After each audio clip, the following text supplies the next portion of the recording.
Well, welcome to my channel Mispronounced Adventures. My name's Alex and welcome to Northern Lapland, deep in the Finnish Arctic. It's currently a balmy minus 22 degrees.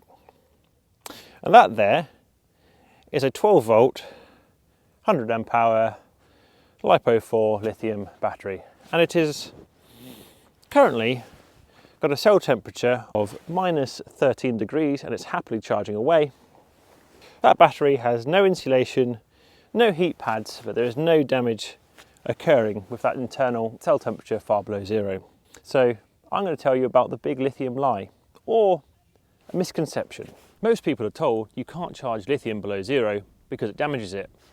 I'm going to tell you why that Roma XTREME Series battery, which uses a standard LiPo4 chemistry, can happily charge below zero, but why others can't. I'm also going to tell you about lithium batteries, or lithium leisure batteries in general, and what goes on underneath those plastic boxes. But it's freezing, so let's get inside.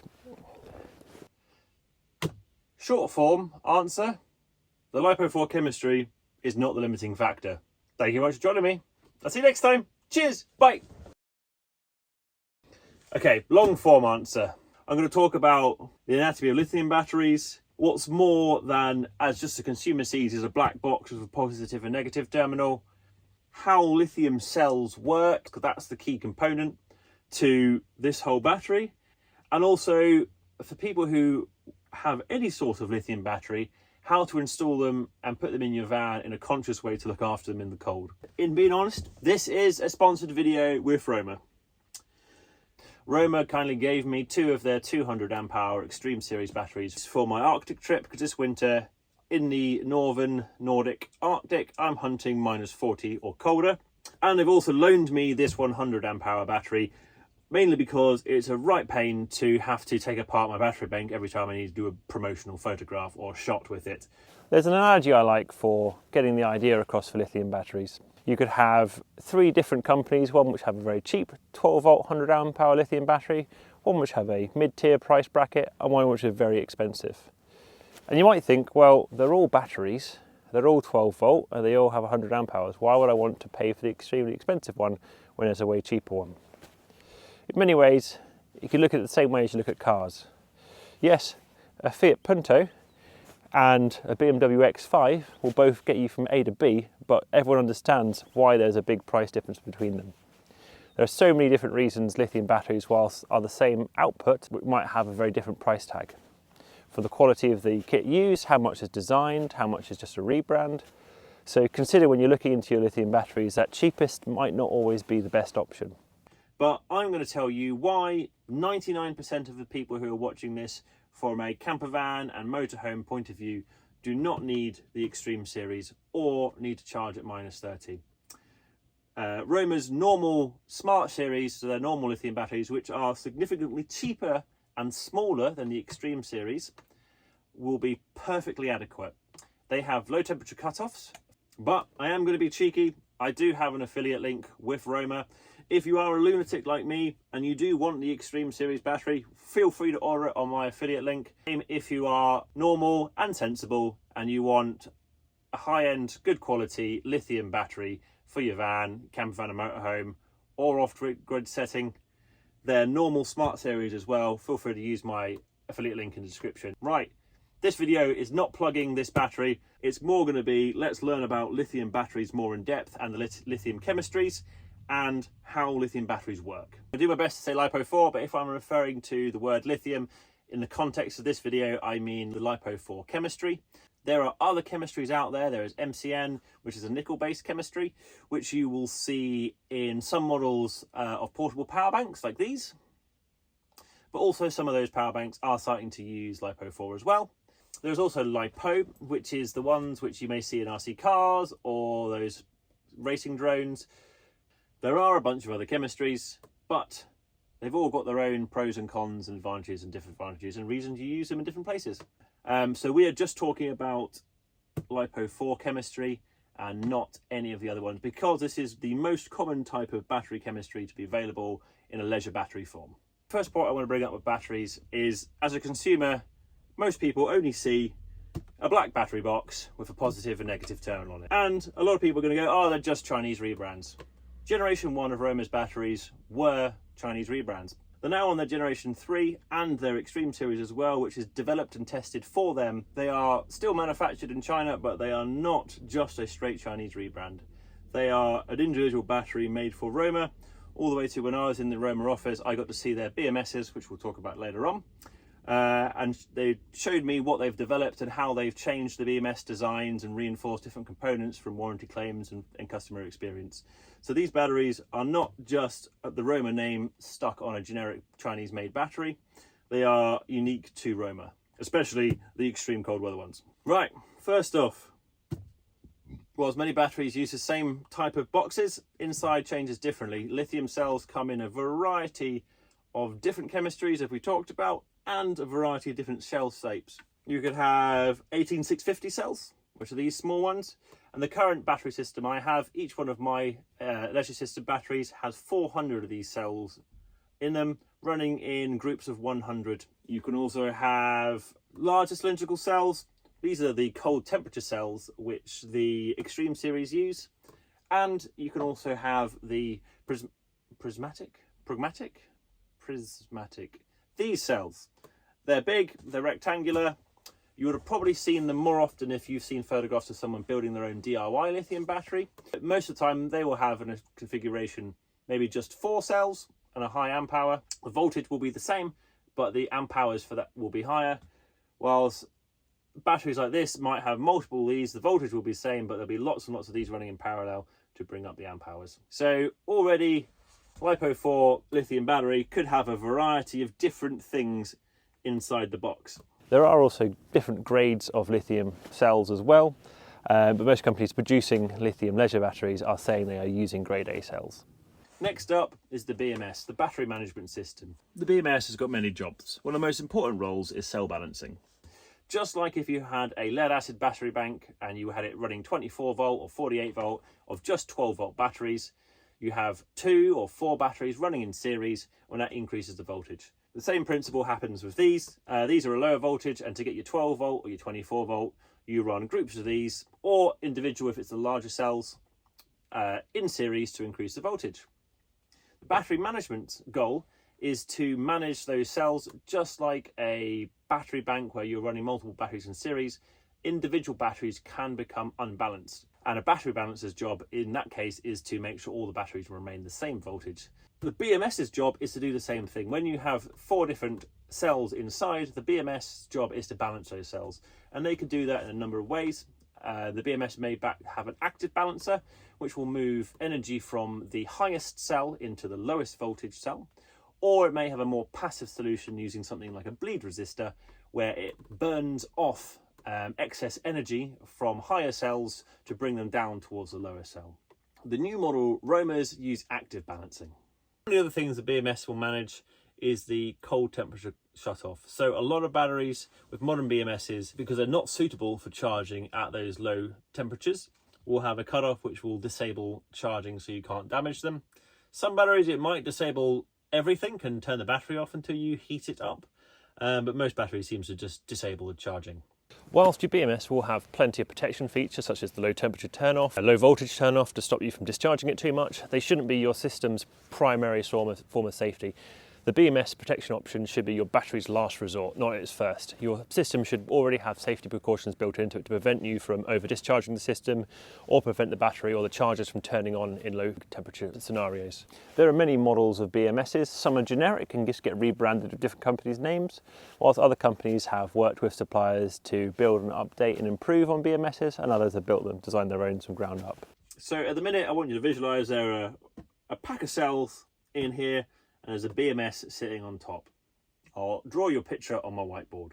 Right, anatomy of a lithium battery.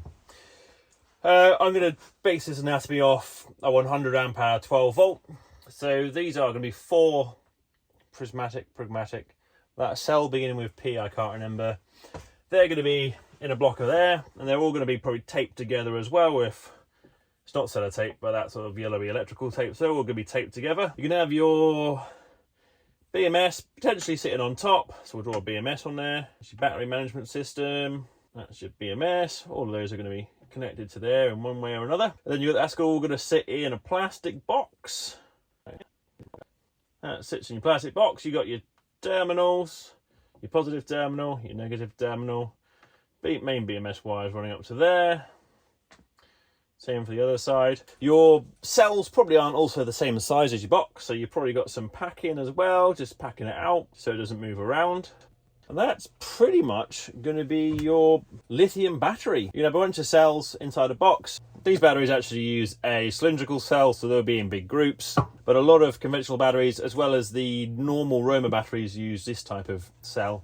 Most consumers, don't really matter, as long as you've got two terminals there. But this is where the big difference is between many companies, is what's inside the box. The reason I like Roma is they actively have worked and developed their batteries, so what's inside this black box will be completely different and designed for Roma than you will see a lot of the other generic ones, which may come in a very similar style box. Sorry Roma, but I'm going to pry the lid off a little bit so we can sort of have an idea and have a look inside. Right, I don't want to be too naughty because this is a loaner cell, but there we go. I don't want to break the entire glue off the lid. We've got the BMS sitting on top, and then you got the cells, which it sits on over on the side there. The other option you'll see a lot is heat pads, and I want to bring a few things up about heat pads. Heat pads, I built custom heat pads for my own batteries. I built an aluminium plate underneath with a heating element underneath it, and that is a really good idea as a way to heat batteries. However, you will see quite a lot of companies, or lithium battery companies, are now including battery heaters in their batteries. Roma don't include battery heaters in their batteries. The XTREME series they don't, and their normal Smart series they don't, because they are often not very well implemented. It'd be far more effective for the person installing the battery to make some conscious decisions on how they install the battery, where it's placed and how it's placed, or to put it in an insulated box and build their own external battery heaters. A lot of the internal battery heaters aren't necessarily well implemented, and I'm going to explain why. Quite a lot of companies who are putting battery heaters in their batteries are wrapping hot elements around the cells like so. With a thermostat, there'll be a temperature sensor, and that temperature sensor could be placed in the middle of the pack, or it could be placed on the top. That has a massive effect.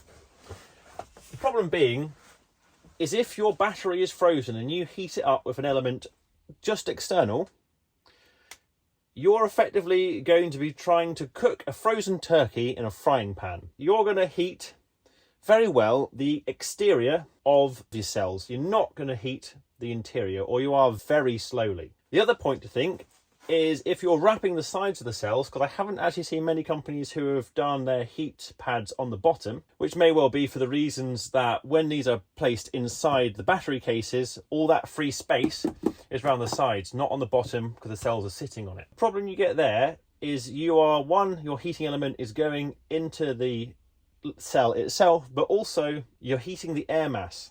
So you're heating all that available free air inside the battery case, and if that temperature sensor is up on top, you're going to heat up that air mass quicker than you are going to heat the lithium cells. Additionally, this isn't the bit which is getting cold of your battery, even in UK conditions to sub-zero temperatures, is because they've placed their battery directly on the floor, so all that cold bridge between the van's floor, even if it's insulated, is entering the battery or entering the cells right at the bottom. So yeah, you might heat this part back up to 5 or 6 degrees or 8 degrees, and you might have this bit all nice and warm, but at the bottom of your battery, which is where the cold surface is and where most of that cold is coming in, might still be -5. And then if your temperature sensor is up here or up here, it's now turned off its low temperature cutoff, and it's allowing charging, and it's allowing charging when you've got a warm lithium cells up here and cold lithium cell down the bottom. I believe that building your own external battery heater this is where the cold enters. More often than not, if you're in the van, most of the cold is not entering from the top of the sides, it's entering the bottom because it's sitting on the cold floor of your van. So if you build a heat pad, which is heating here, and it's just heating the battery exterior, so it's not heating the air mass up as much, and it's going to heat up the coldest point of your battery, and eventually whenever your temperature sensor, wherever it's placed, deems it safe to charge again, the coldest point of your battery is going to be hot or safe to charge. Well, that's my 2 cents on battery heaters in batteries. They are great marketing and they will work in some batteries, but they are not always going to be well implemented. So if you are shopping around for a battery because you particularly want a battery heater, consider how that battery heater is implemented. And also the other part to consider is battery heaters use power, which is totally fine. Even an external battery heater uses power. However, if you're using something like a Victron Smart Shunt or another battery monitor, you aren't going to see the energy used or consumed to heat the battery apart from the BMS built in. Next up, let's look at those individual lithium cells and how those lithium cells work. So I'm going to bring you over to my whiteboard and we're going to have a look at how lithium cells actually work and why these ones can charge in cold temperature, but the chemistry remains the same. So I'm going to explain how a lithium cell works, probably in a way which is going to be oversimplified and make a battery chemist cry, but hopefully to get the overall concept across. This is not a physical representation of a lithium cell, but overall the structure and the concept. So the anatomy, you've got your anode and that's your negative. You've got your cathode and that's your LiPo4, that's your positive. In the middle you have your separator, and that prevents your cathode and anode or negative and positive touching, causing a short. But it's porous and it allows the passage of lithium ions both ways. And then you've got the electrolyte, which is what the lithium ions, when they are moving between, will be suspended in. So we're going to talk about charging because that's the whole purpose of this video, and these cold temperature charging batteries. So when you are charging, lithium ions are torn away from the cathode and they make their way over to the anode. They do that through the electrolyte. When you get to the top of the charge cycle, those lithium ions are absorbed into the anode, and vice versa. When you are discharging a battery, when you've got a load, when you're running something, lithium ions travel effectively the other way around from the anode over to the cathode. That is an oversimplified form of how a lithium cell works. So we're talking about the problems with low temperature charging of lithium cells. The problem is that the electrolyte for conventional LiPo4 electrolyte is in the cold temperatures, it has a reduced ionic conductivity. Colder it gets, it slows down the passage of the lithium ions through to the anode. And that also causes the problem of lithium plating, or the lithium turning into its metallic form, building dendrites, which is a spiky crystal structure, or imagine your Christmas snowflake, that is a dendrite structure. And that will form a lithium plating over your anode, and that's the damage which you'll cause to your lithium battery charging it cold. That plating, one, prevents the lithium ions are absorbed into the anode, and also is removing useful lithium for your charging and turning it into a metallic form. So the damage you're doing is you're decreasing the amp hours or the watt hours or the charged capacity of your battery because you've changed the state of the lithium. But lithium plating happens in the long term. It's a pretty normal part of a battery's lifespan. So when you see a LiPo4 battery advertised with a 3000 life cycle, that means it can be discharged from 100% down to zero 3000 times. And at that 3000 times lifespan, the battery will be down to 80% of its original capacity. It will have lost 20% of its ability to charge. And lithium plating is an irreversible effect, but a normal part of a battery's lifespan. It is also physically represented by swelling. Here's an example of swollen lithium cells, and that's physically the lithium plating building up. Whilst lithium plating is a normal part of a battery's lifespan, a number of things can accelerate it, such as cold temperature charging and deep depth of discharge of an unsuitable battery, as well as other things such as extremely high current charging. So what does Romer's cold weather or cold temperature cell do? These were specially developed and tested for this model of battery. So they've kept the LiPo4 chemistry, the cathode, the same. They've changed the electrolyte to a modulated -80 non-condensing electrolyzer, which I don't know what that means. It negates the issue of lithium ions being slowed down by the electrolyte when they're cold, and that then decreases the issue. On top of that, they've changed the anode material to one with a large crystal plane spacing. It's reduced the ability for lithium plating or for the crystal structures of the lithium metal to form on the anode. And what that does is massively reduce the effects of lithium plating in cold weather scenarios. So they can be discharged down to 99% without the effects that normally occur. But lithium plating, as always, is a natural part of a battery's lifespan. So the cells Romer are using keep the chemistry the same and effectively have changed everything else in the lithium cell to allow safe charging or non-damaging charging of the lithium cell down to -30. And that is probably a massive oversimplification of the charging process of lithium, because when there are lithium ions moving in one direction, there are electrons moving the other through the circuit. The electrolyzer has a lot more roles than I've made out. Hopefully I've simplified the overall concept of how lithium charging works. It would probably be helpful if I explained how this cylindrical lithium cell has that inside it. Imagine if this was squished, turned on its side and was a flat layer, and then you rolled it all up and put it in there. And that's how it works for cylindrical cells. Well, we've shown that is a cylindrical lithium cell. This is a roll of toilet paper. I hope many people are probably familiar with this, but the structure is pretty similar. It's wrapped around itself. That's an example minus the middle of a cylindrical cell. And that is kind of an example of a prismatic cell. And this is where the problem with cell heaters can be. If your cell is inside its battery case, it's usually sitting on the bottom, no insulation there, no battery heater or cell heater there, terminals on top, and then the cell is wrapped in a hot element. If all your cold coming in the bottom and you're just heating the sides of that cell, if you unwrapped that cell, how well do you think, or how evenly do you think that cell would be heated?